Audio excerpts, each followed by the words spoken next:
Imagine this. It's 3:47 a.m. A pregnant woman loads her suitcase into a black SUV. She pauses, looks straight into the security camera, and whispers, "Shh." Inside the house, her millionaire husband sleeps peacefully beside his young mistress. His phone buzzes. Bank alert, bank alert, bank alert. By the time he wakes up, $271 million has vanished, along with his wife and their unborn child. How did she pull off the most brilliant financial revenge in modern history? What pushed a loyal FBI analyst to become the perfect thief? Stay till the end, because once you hear how she did it, you'll never look at love and loyalty the same way again. If you love stories of power, betrayal, and ultimate payback, don't forget to like, comment, share, and subscribe. It's free, and it helps us bring you more wild, true-inspired tales like The Vanishing Act. The ultrasound gel was cold against Caroline Morrison's belly, but not as cold as the empty chair beside her. She stared at the ceiling tiles, counting them for the third time while Dr. Patel moved the wand across her skin. "There's that strong heartbeat," Dr. Patel said, her voice warm with practiced enthusiasm. "Sounds perfect. Is Dad joining us today?" Carolyn had prepared this answer weeks ago. "Business trip. Tokyo markets don't sleep." "Well, you tell him he's got a healthy baby boy in there, 7 months along, right on schedule. A boy." Carolyn felt the tears coming and blinked them back. This was supposed to be the happiest moment of her life. Instead, she felt utterly alone in a room designed for couples, surrounded by framed photos of smiling families who probably didn't have husbands who worked 80-hour weeks and came home smelling like perfume that wasn't theirs. She accepted the printed ultrasound photo with shaking hands. The baby's profile was clear, his tiny fist near his face. She traced the outline with her finger. "Everything looks wonderful, Caroline. See you in 2 weeks." The parking lot was half empty when she reached her Mercedes. She sat behind the wheel, staring at the ultrasound photo, trying to feel something other than this crushing loneliness. Her phone buzzed. "James, Tokyo deal running late, don't wait up. Love you both." Red heart emoji. Carolyn looked up from the screen and froze. Across the street, parked at the Greenwich Hotel, was James's Tesla. The custom license plate read, Hedge Fendi. There was no mistaking it. Her heart began to pound. "Tokyo." He said Tokyo. She checked the time. 3:45 in the afternoon. She'd been in the appointment for 40 minutes. How long had his car been there? The rational part of her brain offered explanations. Maybe the deal fell through. Maybe he came back early and wanted to surprise her. Maybe he was meeting a client at the hotel bar. But Caroline Morrison hadn't spent 12 years as an FBI financial crimes analyst by believing in coincidences. She waited. 30 minutes passed. An hour. Her parking meter expired. She fed it more quarters, her eyes never leaving the hotel entrance. At 5:17, the doors opened. James emerged first, laughing at something. He looked relaxed in a way Caroline hadn't seen in months. Behind him came a woman, blonde, late 20s, wearing a dress that probably cost more than Caroline's monthly car payment. James put his hand on the small of the woman's back. An intimate gesture, possessive. The woman leaned into him, said something that made him laugh again. Then he kissed her. Not a polite goodbye peck. A real kiss, the kind of kiss that told a story Caroline had been willfully ignoring for 18 months. She watched them separate, watched James walk to his Tesla, watched the blonde head down the street, hailing a cab. Caroline sat perfectly still. No tears, no screaming, no dramatic breakdown, just cold, crystal-clear calculation. She picked up her phone and scrolled through her contacts, past all the mommy friends and book club members, past her mother and sister, until she found a name she hadn't called in 4 years. Riley Carter. The phone rang 3 times. "Carter Investigations." "Riley, it's Caroline Morrison." Silence. Long enough that Caroline wondered if Riley would hang up. "I know who you are. I need your help." "That's interesting, because 4 years ago I needed yours." Carolyn closed her eyes. "I know. I'm sorry." "Glory doesn't fix a bullet wound, Carolyn. Sorry doesn't fix being abandoned by your partner." "You're right, but I'm asking anyway. Because in 10 weeks I'm bringing a baby into a war zone, and I need someone who still knows how to fight." Another pause. Caroline held her breath. What's the target? My husband, James Morrison, hedge fund CEO, worth $400 million. Riley whistled low. You never did think small. What's the mission? I want everything. His money, his reputation, his freedom. And I want to disappear before he knows what hit him. When can you come in? Now, I'll be there in 40 minutes. Carolyn hung up and started the car. In the passenger seat, the ultrasound photo stared up at her. She picked it up, studied her son's tiny profile again. It's going to be okay, she whispered. Mommy's going to make sure you're safe, I promise. She pulled out of the parking lot without looking back. Riley's office was exactly as Caroline remembered. Cluttered desk, cold coffee and stained mugs, surveillance photos pinned to a corkboard like a gallery of human weakness. Riley herself looked older, harder, her hair shorter than Caroline remembered. 4 years, Riley said, not getting up from her chair. Not even a Christmas card. I got married, left the bureau, started over. Started over? Riley's laugh was bitter. Is that what we're calling it? Because from where I sat in that Baltimore hospital, it looked like you chose a rich husband over the people who bled for you. Carolyn had known this conversation was coming. She'd rehearsed her defense 1,000 times. But standing in Riley's office, looking at the woman who'd taken a bullet meant for her, all her prepared words turned to ash. You're right, she said simply. I did, and I'm sorry. Riley's expression didn't change. Why should I help you? Caroline opened her coat, revealing her pregnant belly. Riley's eyes widened. For a moment, the hardness cracked, revealing something underneath. Concern. Old loyalty. The ghost of their partnership. Jesus, Caroline. His name is James Morrison, hedge fund CEO. I just watched him kiss another woman outside the Greenwich Hotel while I was getting an ultrasound, while he texted me that he was in Tokyo. Riley stood, walked to her coffee maker, poured 2 cups. She handed one to Caroline without asking if she wanted it. Tell me everything. Caroline did. The late nights, the unexplained absences, the perfume, the distance, the way James had stopped touching her belly, stopped asking about the baby, stopped pretending to care about anything except his phone. How long have you suspected? 6 months?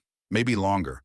I kept telling myself I was paranoid, hormonal, but today, Caroline's voice cracked. Today, I saw the truth. Riley pulled out a contract. Standard retainer, $5,000 up front.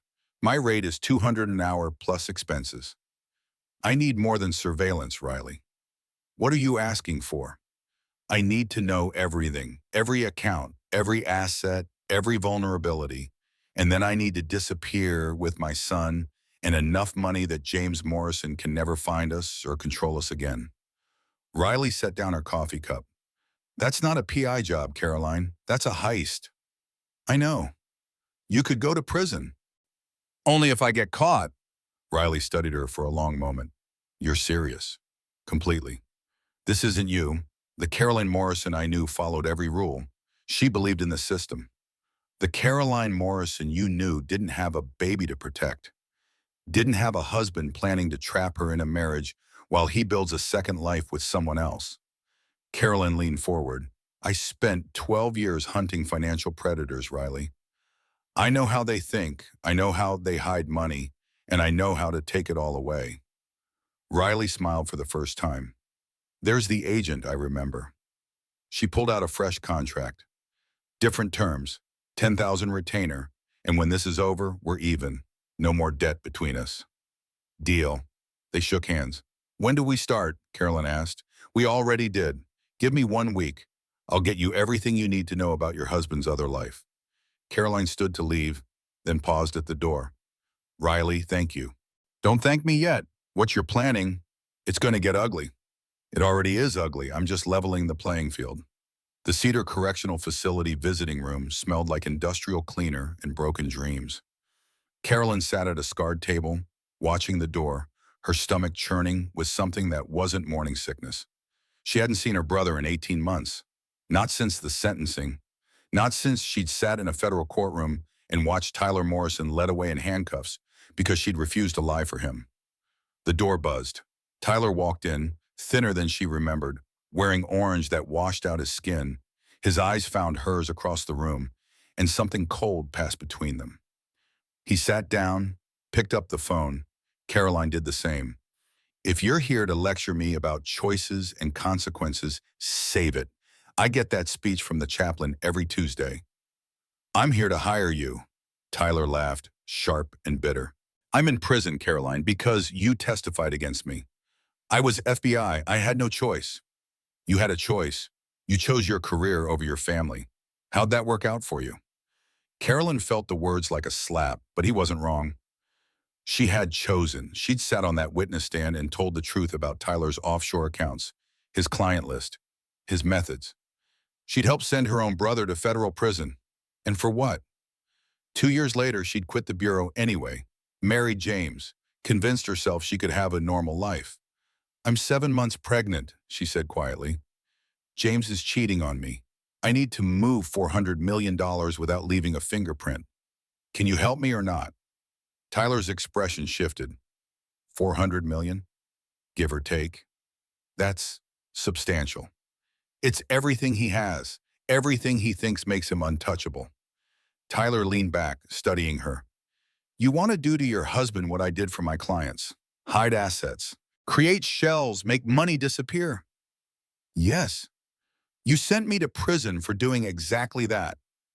I know, Carolyn's voice broke. And I'm asking you to do it anyway, because I'm bringing a baby into this world, and his father is building a second family with another woman. And I will not let my son grow up thinking his mother was too weak or too principled to protect him. Silence stretched between them. Tyler's jaw worked, emotions playing across his face.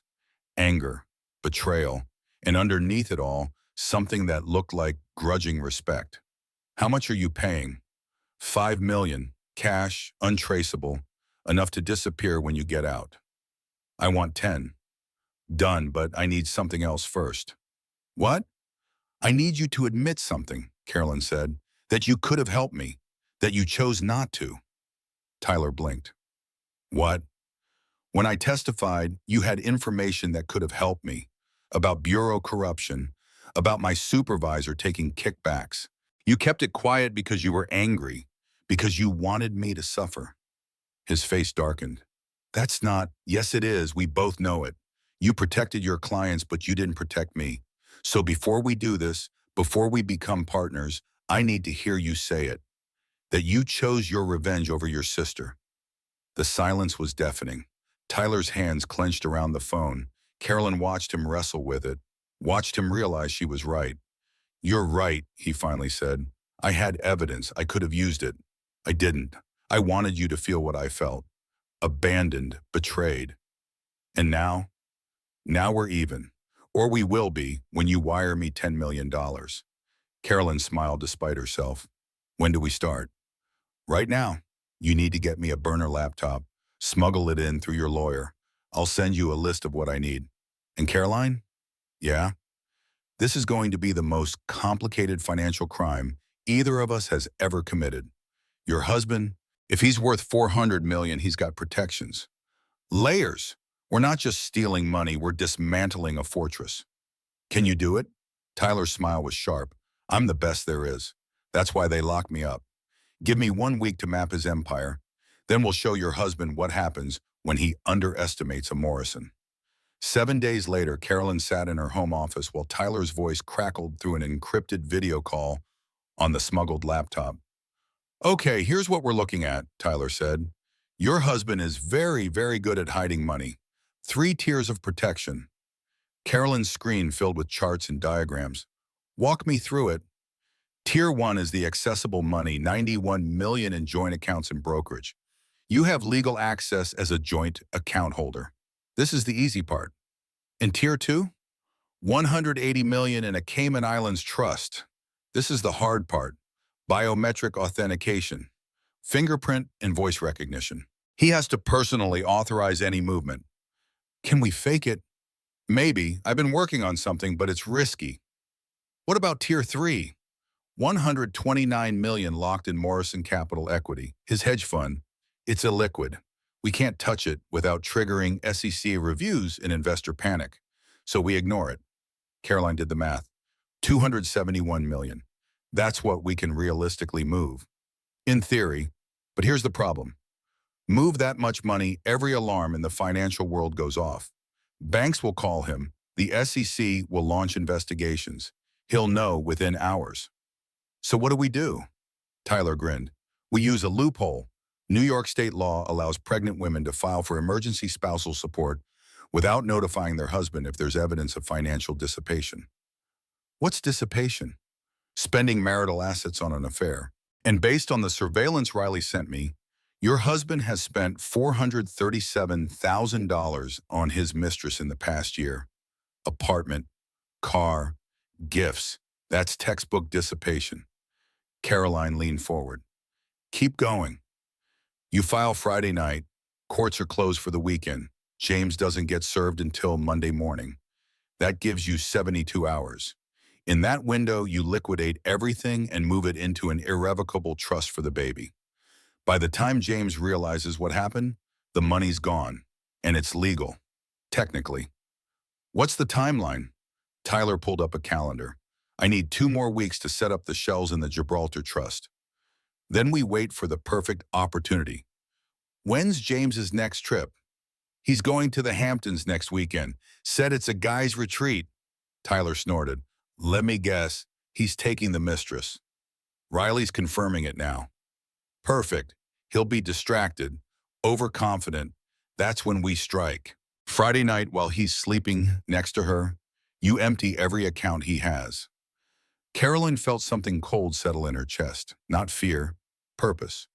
Let's do it. Riley's dossier landed on Caroline's desk with a thud. 200 pages of surveillance photos, financial records, and documented lies. Her name is Amber Sullivan, Riley said, opening the file. 28, former bottle service waitress at Club Velvet in Soho. That's where they met, 18 months ago. Caroline stared at a photo of Amber. Blonde, beautiful. Everything Caroline wasn't anymore, not with her swollen ankles and pregnancy waddle. When did it start? First documented contact was March 15th, 2 years ago. Riley flipped to a page. That's 3 days after your second miscarriage. The words hit like a physical blow. Caroline remembered that week. The hospital. The grief.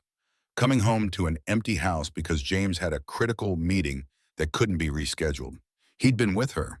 He'd been starting his new life while Caroline was losing another baby. Show me everything, she whispered. Riley laid it out like evidence at trial. Photos of James and Amber at restaurants, hotels, weekend trips to Miami, Aspen, the Vineyard, credit card statements showing a $12,000 monthly allowance, a Mercedes G-Wagon titled to a Sullivan Holdings LLC, an apartment lease at 400 Soho signed by one of James's shell companies. He set her up, Caroline said, a whole separate life. There's more. Riley pulled out a medical record. I had to call in some favors for this, some illegal favors. Caroline read the document, then read it again. Amber Sullivan, OBGYN visit, 24 weeks pregnant. The room spun. Caroline gripped the desk. She's pregnant, she said numbly.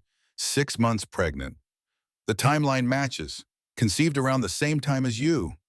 Caroline stood, walked to the window. Manhattan stretched below her, glittering and indifferent. Somewhere in that city, Amber Sullivan was carrying a James's child. Another son or daughter, another family. Caroline? Riley's voice was gentle. We can still walk away, file for divorce, take him for everything through the courts. No, Sisu, this is dangerous. What you're planning... He doesn't get to do this, Caroline interrupted, her voice ice. He doesn't get 2 families. He doesn't get to choose. I'm choosing for him, and I choose me and my baby. Not him, not her. Us. Riley watched her carefully. You're sure? Completely. Caroline turned back to the desk. What else do I need to know? James has a pattern. Every Friday he tells you he's working late. Really, he's going to Amber's apartment. Stays until about midnight. Then comes home. And this weekend? This weekend is different. He told Amber he's taking her to the Hamptons, the beach house, 3 days, just them. Caroline's mind raced. He told me he's going on a guy's retreat, golfing with his college friends. He lied again. Perfect. Caroline pulled out her phone, started typing. I'm going to tell him I'm visiting my mother in Connecticut this weekend.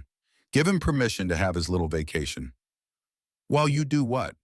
While I take everything, every account, every asset, every dollar he's ever earned, and when he wakes up Monday morning next to his mistress, he'll realize his perfect life disappeared while he slept. Riley smiled slowly. You know, I'm starting to remember why I liked working with you. Because I'm ruthless? Because you're smart. Ruthless is just a bonus. Riley pulled out a map of the Hamptons house. Tyler sent me the security specs. I can hack the cameras, watch them in real time. You'll know exactly when to strike. How long do we have? 1 week. Tyler's setting up the Gibraltar Trust. I'm arranging your extraction, and you need to play the perfect wife until Friday. Caroline thought about that. 1 more week of pretending. 1 more week of letting James kiss her goodbye, knowing he was thinking about someone else. 1 more week of smiling through the lies. She could do it. For her son, she could do anything. Tell Tyler I'm ready. Tell him to set it up. Riley nodded. One more thing. When this is over, where are you going? Somewhere James will never find me. Somewhere I can raise my son in peace. You've really thought this through. I've had 18 months to think about it. I just didn't know what I was thinking about until last Thursday. Caroline looked at Amber's photo again. She's just a kid. She probably doesn't even know he's married. Does that matter? No, but it's bon. She thinks she won. She thinks she got the prize. Caroline's smile was cold. She has no idea she's about to become the villain in his victim story, while I become invisible. The week crawled by. Caroline played her role perfectly. She cooked James's favorite meals, asked about his day, let him rest his hand on her belly and feel the baby kick. Have you thought about names? James asked over dinner on Wednesday. I like Henry, after your grandfather. Henry Morrison. I like that. He smiled, and for a moment Caroline almost saw the man she'd fallen in love with. Before the lies, before Amber. He's going to have a great life, Caroline, I promise.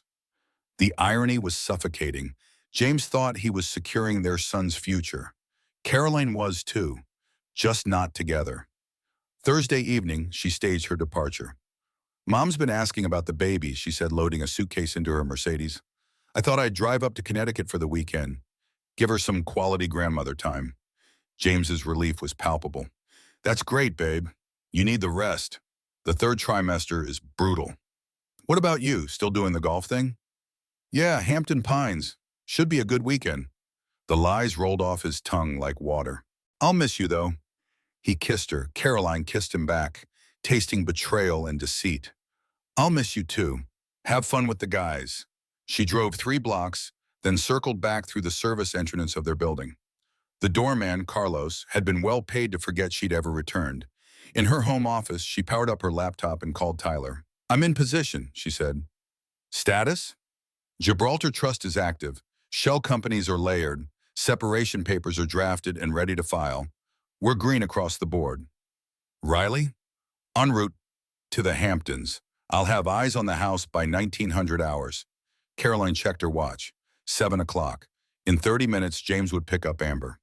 By 8, they'd be at the beach house. By 9, they'd be in bed, and Caroline would begin dismantling his empire. Let's review the plan one more time, she said. Tyler pulled up the timeline. 2000 hours. I file the separation papers electronically. Courts are closed, so processing won't start until Monday. That's your green light. At 2015, you initiate Phase 1, joint checking, 4.2 million. Transfer to Morrison Family Trust. Then the brokerage account. Exactly 86.8 million. You'll liquidate in $5 million blocks, 8 minutes apart. Should take about 3 hours. And if alarms trigger? I'm monitoring bank systems. If anything flags, I'll see it before they call James. But honestly, the separation filing gives you legal cover. You're moving marital assets to protect your child. Technically legal. Caroline nodded. Phase 3 is the scary part. The Cayman Trust, yeah. That requires James's biometric data and voice authentication. I've been running AI models on his podcast recordings. The deepfake should fool their system. Should. And if it doesn't, Then we abort phase 3 and settle for 91 million, which is still a hell of a score. No, we go for everything. He has 271 million. I want it all. Tyler grinned. There's my sister. Okay, let's go steal your husband's fortune. At 7:30, Riley's voice crackled through Caroline's earpiece. They just arrived, James and Amber. She's wearing a red dress. They're laughing. He's carrying champagne. Caroline felt nothing. No jealousy, no pain, just cold focus.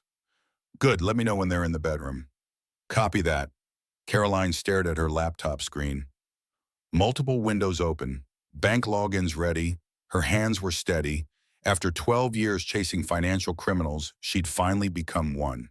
The irony wasn't lost on her. At 7:52, Riley came back on the line. They're in the bedroom. James just opened the champagne. Caroline, he's laughing. He looks happy. Because he thinks he won. He thinks he has everything. Are you okay? I'm perfect. Stand by. At exactly 8 o'clock, Tyler initiated phase 1. Separation papers filed, New York State Electronic Filing System, time stamped at 2000 hours. You're officially claiming spousal support due to financial dissipation. Courts will process Monday morning. Copy, beginning phase 1. Carolyn logged into their joint Chase account. Balance, $4,200,347.62. Money they'd saved together, money from James's bonuses, his deals, his carefully cultivated wealth. She typed in the transfer details. Recipient, Morrison Family Trust, LLC. Amount, $4,190,000. Memo, emergency child support funds pending legal determination. Her cursor hovered over the confirm button. This was it, the moment of no return. Once she hit that button, she was committing a crime, or saving herself. The line was blurry. She thought about James in the Hamptons, kissing Amber. She thought about her son, asleep in her womb, innocent and unaware that his parents' marriage was a lie. She hit confirm. The screen processed for 3 seconds that felt like hours. Transfer complete. Phase 1 done, she whispered. 4.19 million moved. Tyler whooped in her ear. No flags. Banks aren't alerting. You're clean. Move to phase 2. Carolyn logged into their Merrill Lynch brokerage account. $86,800,000 in stocks, bonds, and mutual funds. James's retirement. His security. His proof that he'd made it. About to become hers. Starting liquidation, she said. Tyler guided her through it. Apple position first. 6 million shares. Sell at market price. Do it now. Carolyn executed the trade. $5 million liquidated in seconds. Wait 8 minutes, then sell Microsoft. The minutes crawled. Carolyn watched Riley's surveillance feed. James and Amber were in bed, wine glasses on the nightstand. His phone sat face down, 3 feet away. Useless. Microsoft, 5 million. Go. Another trade executed. Another piece of James's fortress crumbling. They repeated the pattern. Tesla, Amazon, Google, Meta. Every blue chip stock James had carefully selected, every investment he'd bragged about at dinner parties, liquidated into cold cash. By 11:30, the brokerage account was empty, except for a small balance left to avoid total zero alerts. $86.8 million licking and sitting in the cash account, Tyler said, his voice tight with tension. Now comes the big wire. All of it. One transfer to Gibraltar. You ready? Caroline typed in the account details Tyler had prepared. Gibraltar International Trust. Beneficiary, Baby Morrison, unborn minor. Trustee, anonymous law firm. Amount, $86,800,000. Jesus, Caroline, once you hit that button, there's no taking it back. He'll hunt you for this. Let him hunt. He'll never find me. You're absolutely sure? Carolyn looked at the ultrasound photo taped to her desk, her son's profile, his tiny hand, the life she was fighting for. I'm sure. She hit confirm. The processing wheel spun and spun. Carolyn's heart hammered.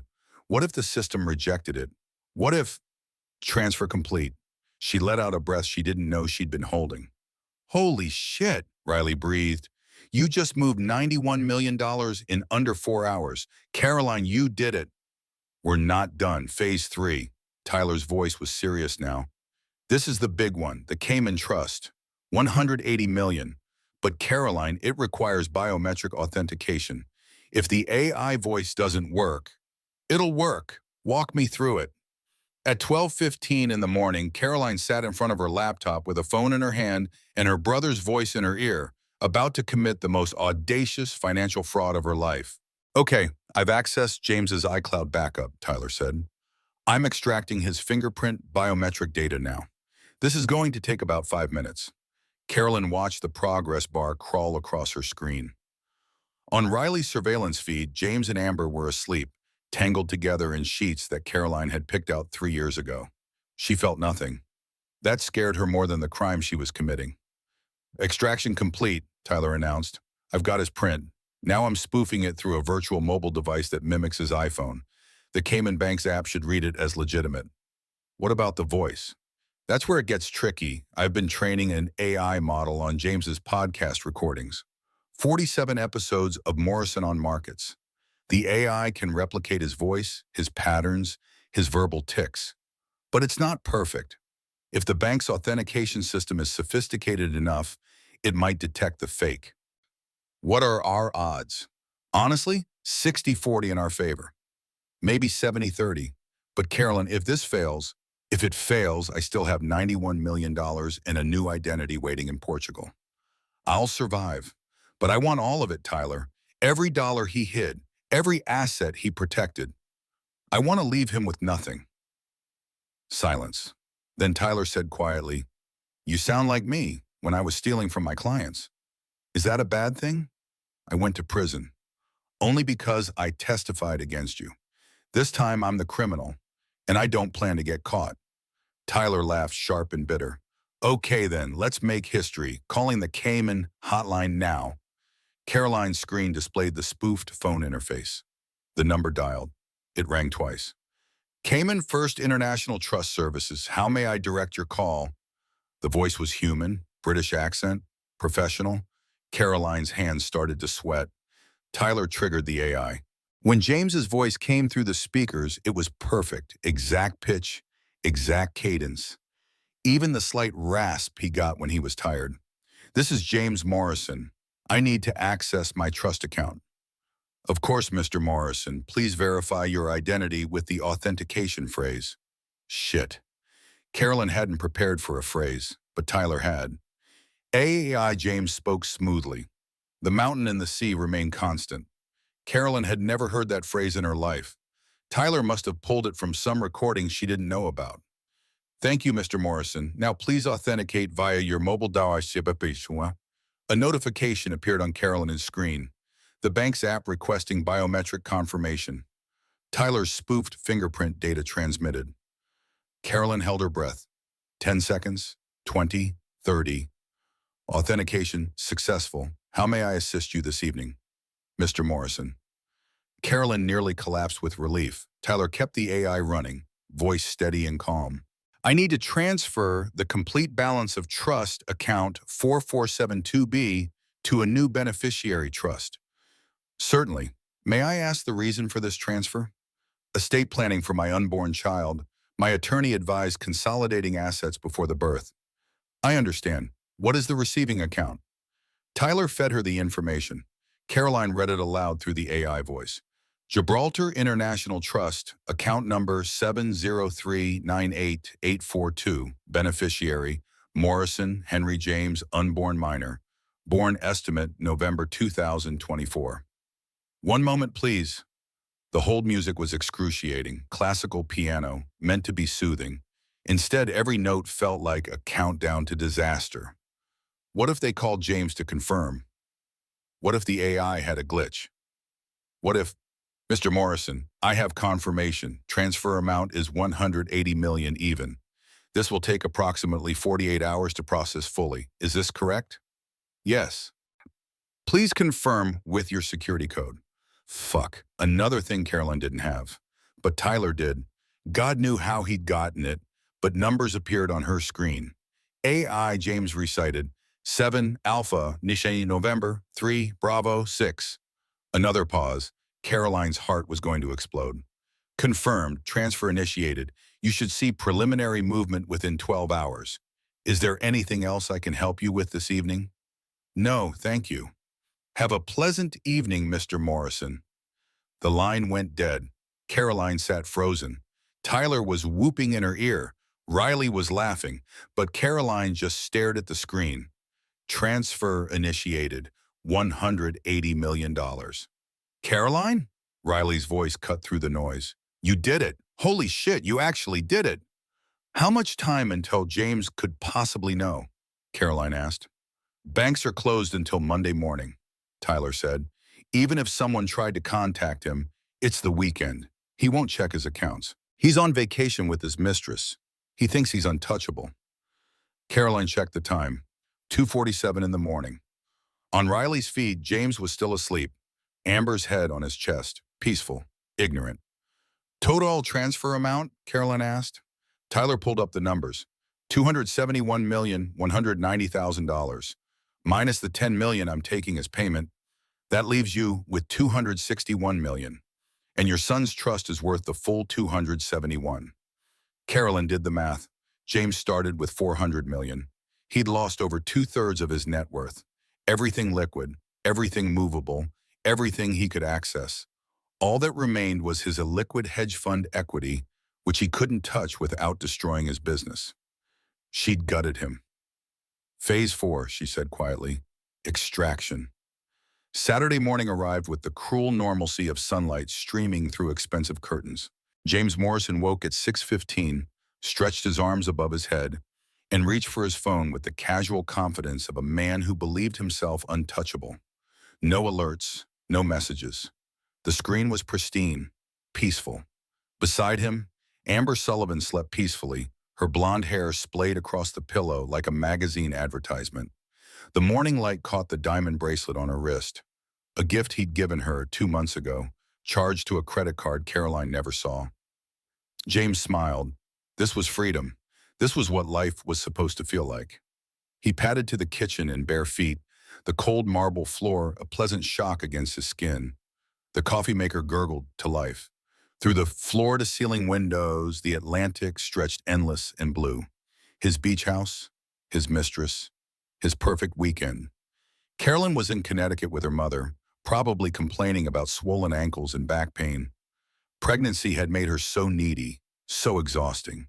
Always wanting to talk about feelings, about the future, about their relationship.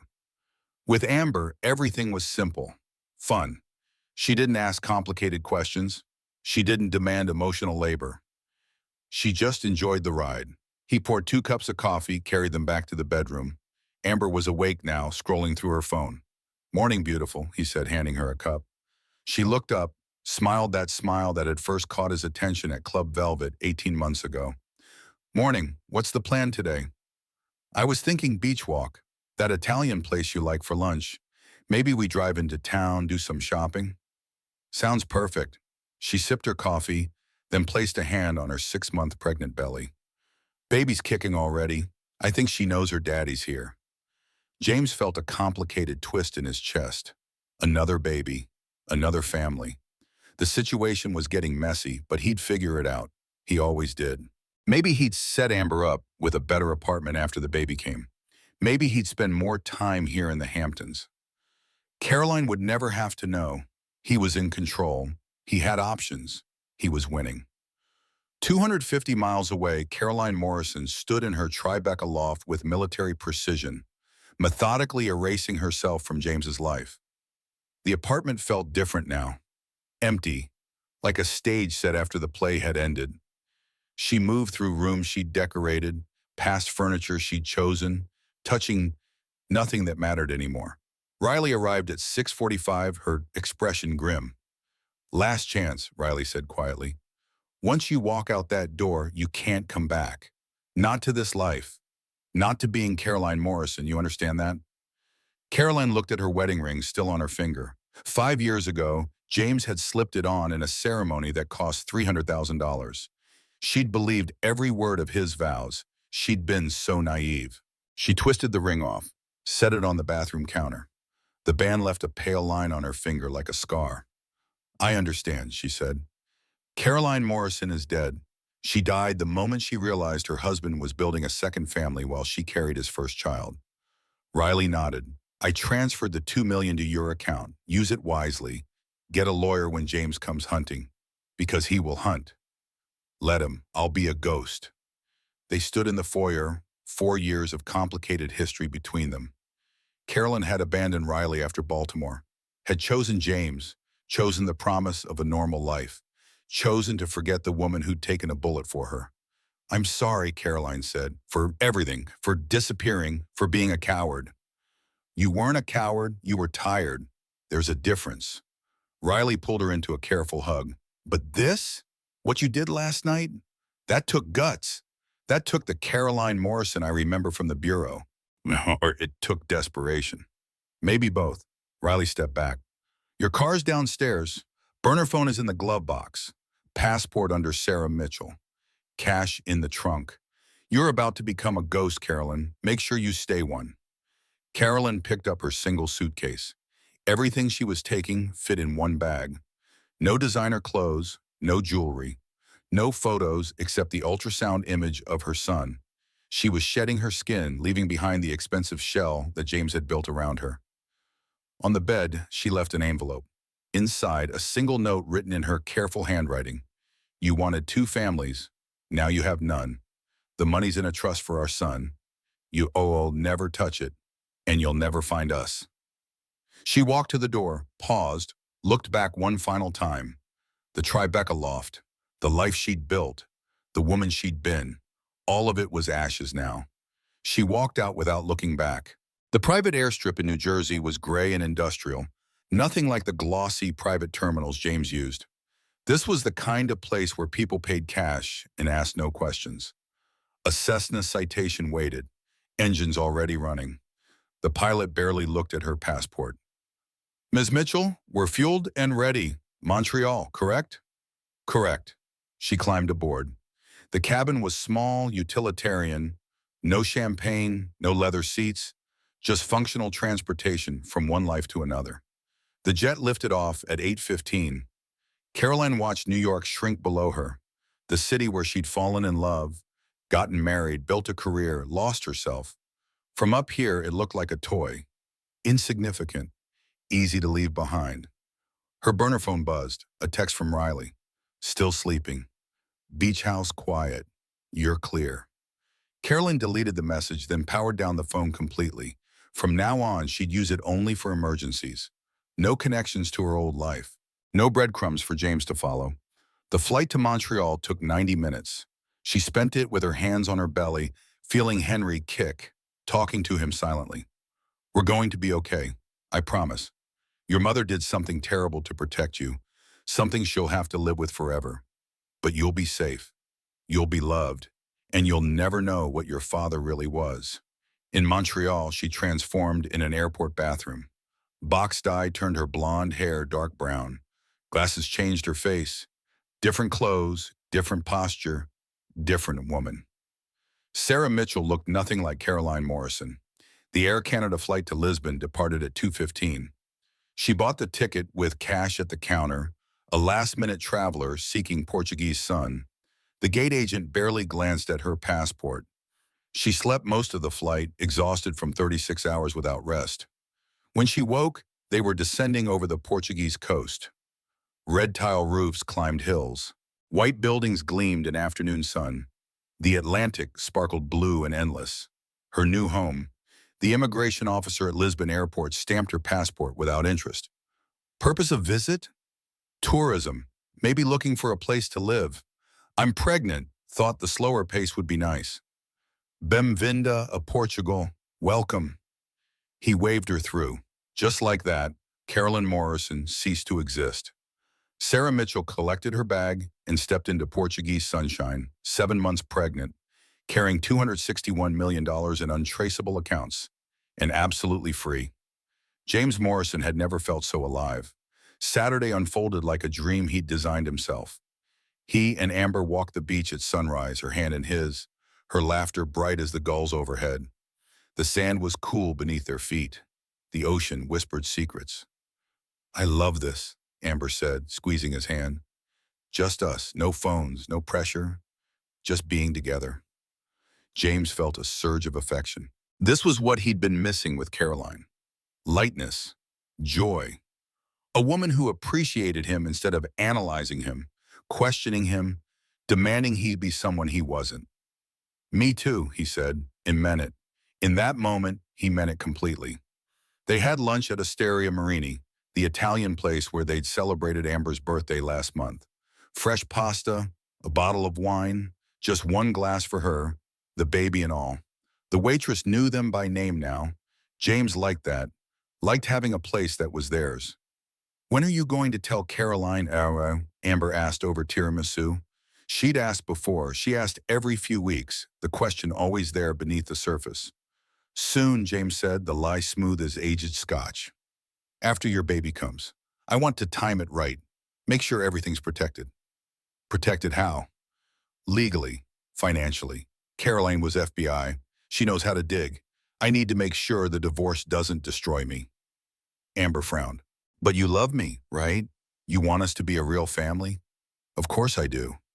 The truth was more complicated. James loved options. He loved control. Two families meant twice the leverage, twice the safety net. If Caroline got difficult, he had Amber. If Amber got needy, he had Caroline. He was hedging his bets the way he hedged his investments. Diversification. That's what smart men did. After lunch, they drove to Sag Harbor, wandered boutiques. James bought Amber a sundress, a pair of earrings, expensive sandals she didn't need. She beamed like a child at Christmas. Caroline never beamed like that anymore. Caroline just looked tired. Evening came soft and golden. They made love as the sun set, the bedroom awash in orange light. Amber fell asleep in his arms, her pregnant belly pressed against his side. James lay awake, staring at the ceiling, feeling something he rarely felt. Contentment. His phone sat on the nightstand, dark and silent. He didn't check it. Didn't check his email. Didn't think about work or markets or money. For once in his driven, competitive, exhausting life, James Morrison was simply present. It was the last peaceful moment he'd ever have. Sunday arrived even better than Saturday.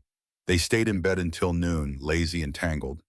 Brunch on the deck, French toast and fresh berries, mimosas for him, orange juice for her. The September air was perfect, neither too hot nor too cool. I could get used to this, Amber said, feet propped on the rails. It's just you and me, raising our baby here. The city's so loud, you know. I want our daughter to grow up with space, fresh air. James made a non-committal sound. He hadn't thought that far ahead, hadn't really planned beyond the immediate pleasure of having two separate worlds. At 3 o'clock, his phone rang. Carolyn. Hey, babe, he answered, stepping inside for privacy. How's Connecticut? Good, Mom's loving all the baby talk. She's already knitting booties. Caroline's voice sounded normal. Happy, even. How's the golf? Great, shot 82 yesterday. Not bad for being rusty. That's wonderful, honey. Listen, Mom wants me to stay an extra day. Is that okay? She's already planning a whole baby shopping trip tomorrow. Perfect. Another day with Amber. Of course, take your time. You need the rest. I love you. Love you too, babe. He hung up, returned to the deck. Amber was scrolling through baby names on her phone. Everything okay? Perfect. Caroline's staying in Connecticut another day. Amber smiled. So we get bonus time. Looks like it. The afternoon stretched lazy and warm. They napped, read, made dinner together, grilled salmon and roasted vegetables. James opened a bottle of expensive Burgundy, poured himself a generous glass. To us, Amber said, raising her orange juice. To us, James echoed. As the sun set over the Atlantic for the second time that weekend, James Morrison sat on his deck with his pregnant mistress and thought, this is what happiness feels like.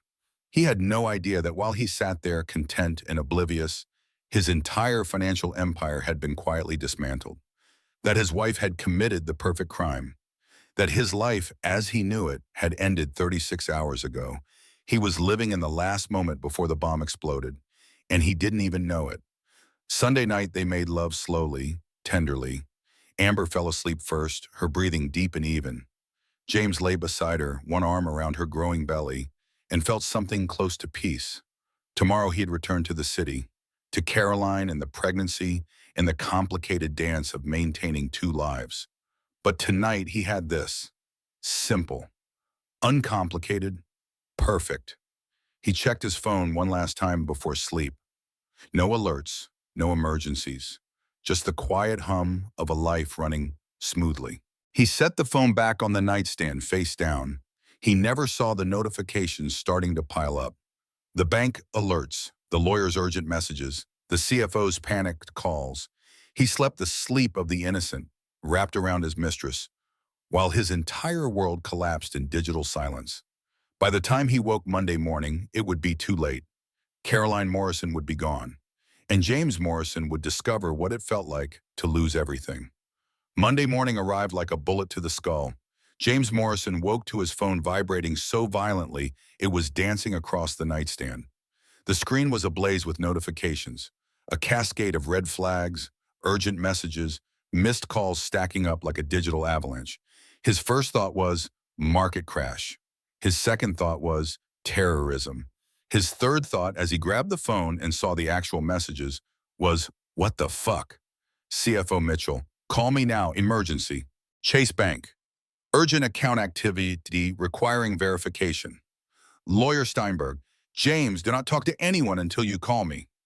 Cayman Trust, security breach, immediate attention required. 19 missed calls, 47 texts, 12 voicemails. James? Amber stirred beside him, voice thick with sleep. What's wrong? I don't know. His hands were shaking. He opened his Chase banking app, entered his password. The screen loaded. Joint checking account balance, $10,000. James blinked, refreshed. Same number. That was impossible. There should be over by the $4 million in that account. He'd checked it Friday afternoon before leaving the city. $4.2 million, comfortable cushion for monthly expenses. He opened the brokerage app. Account balance, $127,043. Weinstein. His stomach dropped through the floor. There should be $86 million in that account. $86 million in carefully selected blue chip stocks. His safety net, his fuck you money, gone. No, he whispered. No, no, no. He called Chase, hands trembling so badly he could barely hold the phone. Mr. Morrison, thank you for calling back. The banker's voice was professionally neutral, which somehow made it worse. We need to verify some large transfers that occurred Friday evening between 2000 and 0200 hours. What transfers? I didn't authorize any transfers. Sir, according to our records, $4.19 million was transferred from your joint checking to Morrison Family Trust, LLC, at 20:07 hours. Then, between 2100 and 2330 hours, substantial liquidation occurred in your brokerage account. Multiple stock positions sold, approximately $86.8 million converted to cash. The room was spinning. James sat down hard on the bed. I was here in the Hamptons. I didn't do any of that. The transfers were executed using proper dual authorization from joint account holders. Additionally, we received legal documentation Friday evening showing a petition for legal separation and emergency spousal support filed by Mrs. Caroline Morrison. The words hit like a physical assault. Legal separation? When? Friday, 8 p.m. Eastern Time. The filing cited financial dissipation and granted Mrs. Morrison emergency authority to protect marital assets pending custody determination of your unborn child. Friday at 8 p.m., James looked at Amber, still in his bed. Friday at 8 p.m., he'd been opening champagne, kissing her, celebrating their secret weekend. Caroline had known. She'd known exactly where he was, exactly what he was doing. And while he'd been here, feeling free and happy and in control, his wife had been systematically destroying him. Where did the money go? He asked, voice hollow. The brokerage funds were transferred to Gibraltar International Trust. Beneficiary listed as Morrison Henry James, unborn minor. The account is structured as an irrevocable trust. Without a court order proving fraud, the funds cannot be accessed by either parent. She put it in a trust for the baby. Yes, sir. James's phone was ringing again. His Cayman banker. With dread pooling in his gut like ice water, he answered, Mr. Morrison, we need to discuss the transfer request from early Saturday morning. What transfer? Sir, at approximately 0137 hours Saturday, you called our secure line and authorized the transfer of the complete balance of trust account 4472B to a Gibraltar trust, $180 million. I didn't call you. I was asleep. We have voice authentication and biometric confirmation, Mr. Morrison. The call lasted 9 minutes and 43 seconds.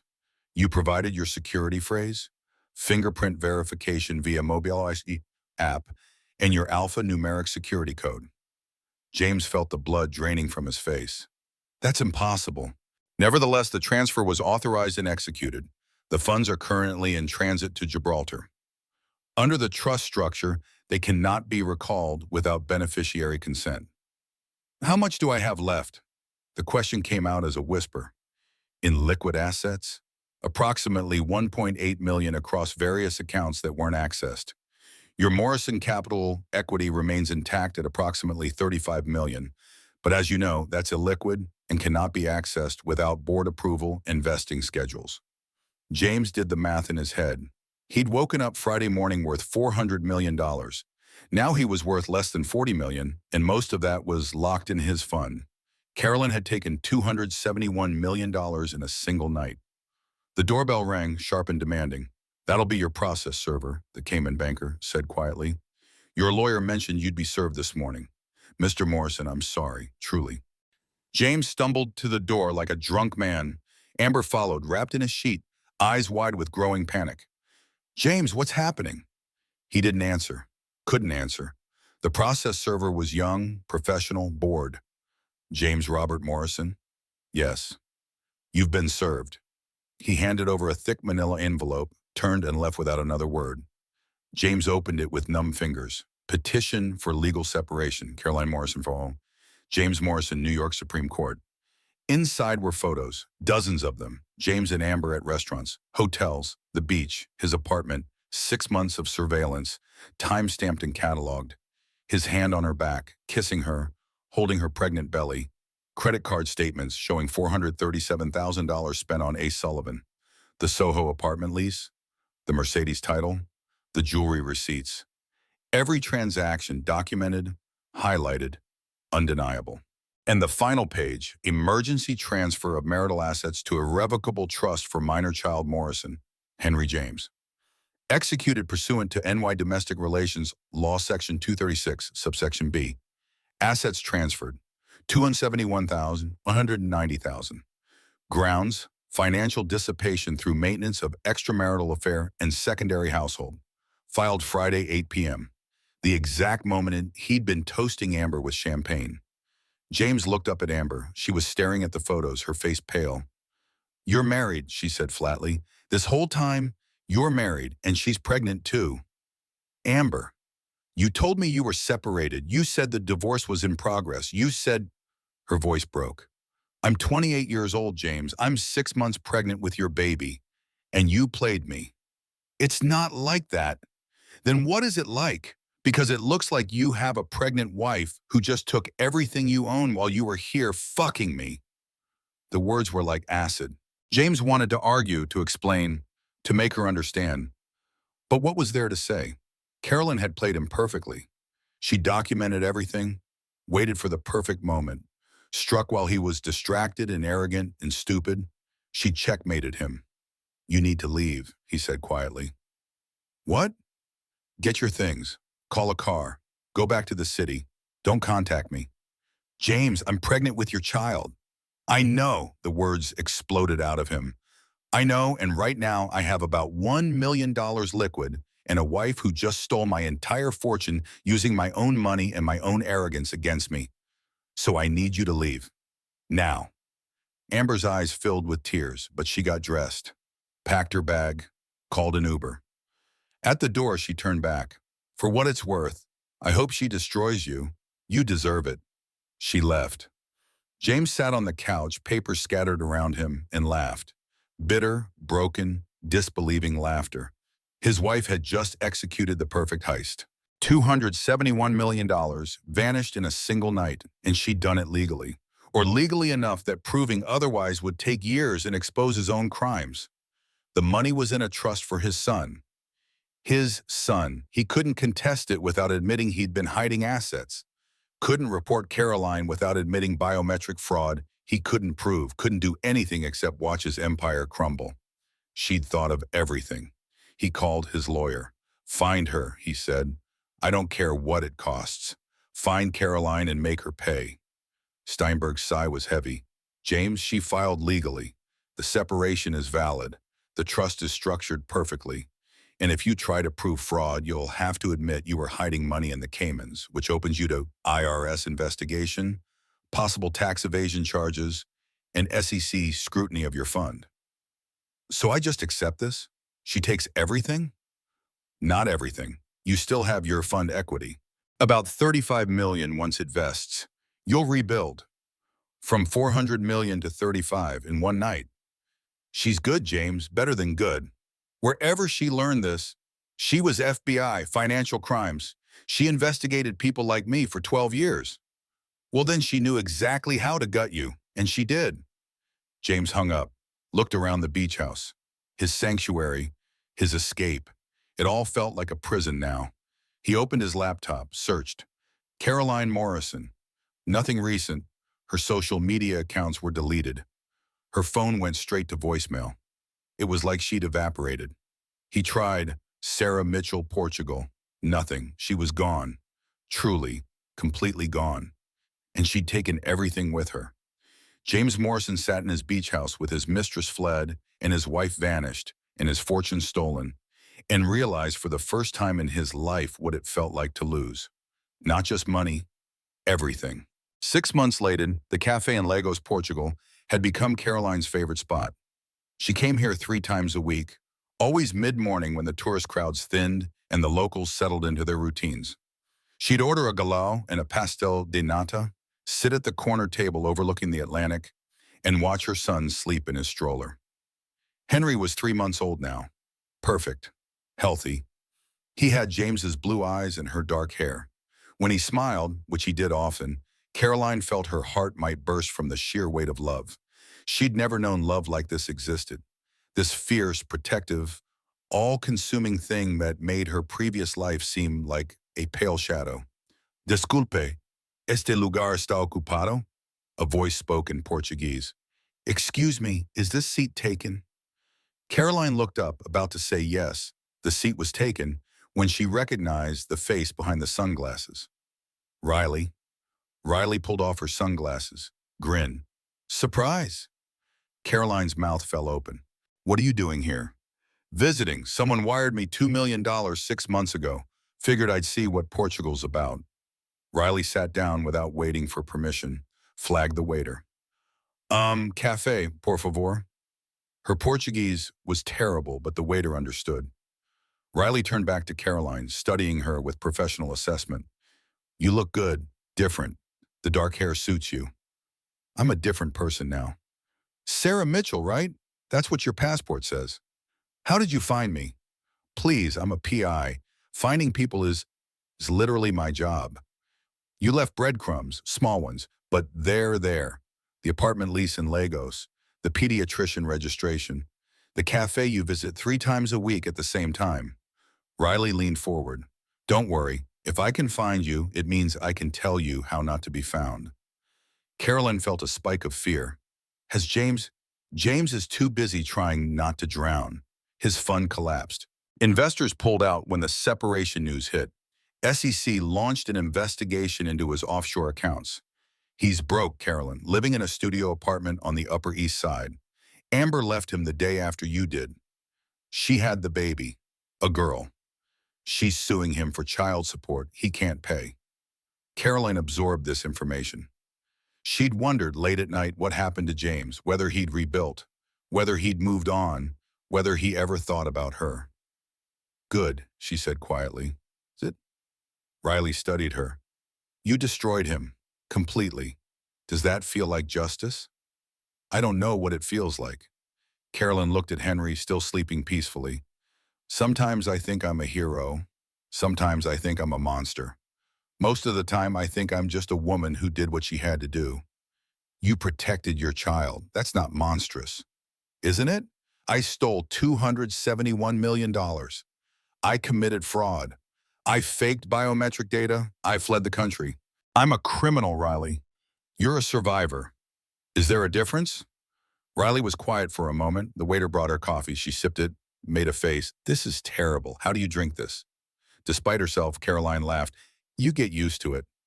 I got used to getting shot at in Baltimore. Doesn't mean I enjoyed it. Riley set down her cup. Look, I didn't come here to judge you. I came because you're my friend. Because 4 years ago you abandoned me, and 6 months ago you came back. And I want to make sure you're okay. I'm okay most days. And the other days? Carolyn looked out at the ocean. The waves rolled in, eternal and indifferent.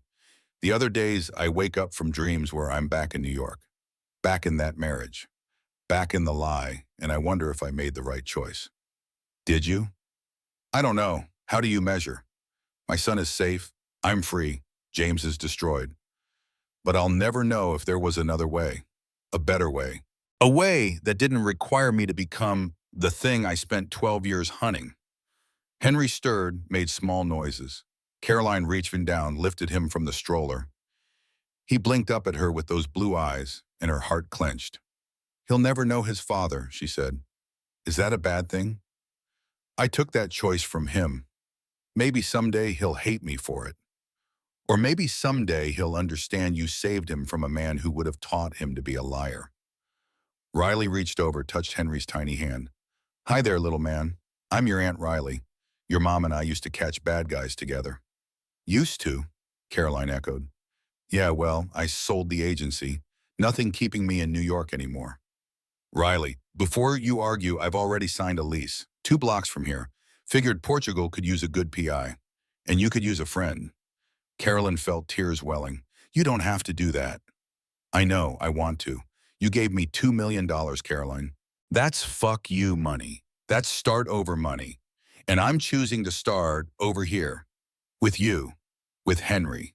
Building something new. They sat in silence, watching the ocean. Tourists walked past, cameras clicking. Locals chatted at neighboring tables. Life continued, indifferent and beautiful. How long are you staying? Carolyn finally asked.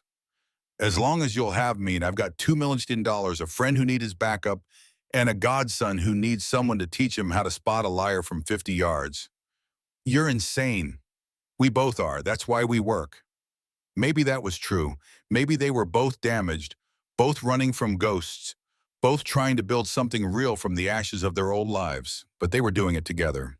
And maybe that was enough. 3 years later, Caroline stood in a Portuguese elementary school watching Henry play with other children. He was 5 now, fluent in both English and Portuguese, completely unaware that his mother was a fugitive and his father was a broken man living in New York. To Henry, this was normal, the only life he'd ever known. Mama and Aunt Riley, the beach house with the blue shutters, the cafe where everyone knew his name, the simple, sun-soaked existence of a child who'd never known wealth or privilege or lies. Mama, Henry called out, waving. Hola, look! He'd built something with blocks, a tower precarious and proud. Caroline waved back, smiled. Riley stood beside her, arms crossed, watching. He's a good kid, Riley said. Yeah, he is. You did that. You gave him this. Caroline wasn't sure she believed that, but she wanted to. That night, after Henry was asleep, Caroline did something she'd promised herself she wouldn't do. She opened her laptop, typed in James Morrison. The first result was an article from Forbes, The Fall of Morrison Capital, a cautionary tale. She clicked. The article detailed James's collapse, the SEC investigation, the investor lawsuits, the bankruptcy filing. His hedge fund had imploded spectacularly. He'd gone from Wall Street golden boy to cautionary tale in under 3 years. There was a photo of him leaving court. He looked old, gray, defeated, nothing like the confident man who'd kissed his mistress while his pregnant wife waited at home. Carolyn felt something twist in her chest, not quite guilt, not quite satisfaction. Something more complicated. She'd destroyed him. Yes, he deserved it, but she'd still done it. She'd taken $271 million and vanished, leaving him to face the consequences alone. Was that justice? Or was it just revenge? She closed the laptop. In the next room, Henry slept peacefully. Innocent, untouched by the war his parents had fought. He'd grow up never knowing his father, never knowing the fortune that should have been his inheritance, never knowing his mother was a criminal. Was that better? Carolyn honestly didn't know. What she did know, she'd made a choice. An impossible choice under impossible circumstances. And she'd live with that choice for the rest of her life. The uncertainty, the doubt, the knowledge that she'd crossed a line she could never uncross. That was the price of freedom, 8 years after the heist. Henry was 8 now, old enough to ask questions. Mama, why don't I have a daddy? They were on the beach building sandcastles. Riley was there too, helping with the moat.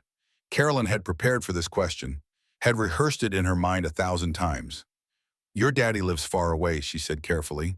We loved each other once, but sometimes grown-ups make mistakes, so we live here and he lives there. Does he know about me? Yes. Does he love me? Carolyn looked at her son. James's eyes, James's stubborn chin, but her heart, her soul. I don't know, baby, but I love you. And Aunt Riley loves you, and that's enough. Henry thought about this, then nodded. Okay. He went back to building his castle. Just like that. Children were resilient in ways adults forgot how to be. That evening, after Henry was asleep, Caroline sat on her balcony with Riley. They'd been doing this for years now, sitting together, watching the ocean, not needing to fill the silence with words. Do you ever regret it? Riley finally asked. Every day. And I'd do it again, exactly the same, because the alternative was staying, letting James control me, letting him build his empire while I became smaller and smaller until I disappeared completely. You chose yourself. I chose my son. Same thing. Maybe it was. Caroline still wasn't sure. What she knew, she'd survived, she'd escaped, she'd built a new life from the ashes of her old one. She'd paid for it with her identity, her country, her peace of mind. But she'd paid willingly. That was the price of freedom, and some days it felt worth it. Some days